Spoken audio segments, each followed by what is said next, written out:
আসসালামু আলাইকুম হাবিব সাহেব। ওয়ালাইকুম আসসালাম। আচ্ছা হাবিব সাহেব, কিয়ামতের দিন কোন সূরা সুপারিশ করবে আপনার জানা আছে কি? জি, সূরা বলেন। সূরা মুলক। সূরা মুলুক। জি, একটু শুনেন না, আমাদেরকে তেলাওয়াত করি।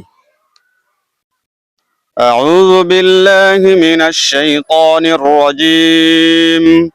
বিসমিল্লাহির রহমানির রহিম।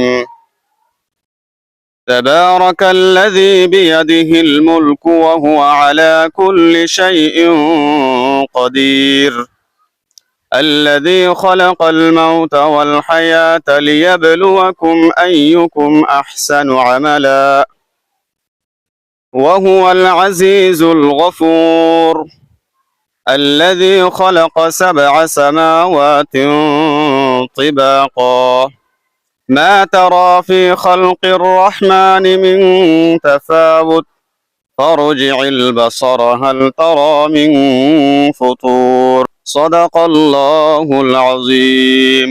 মাশাআল্লাহ, খুব সুন্দর হয়েছে তেলাওয়াত।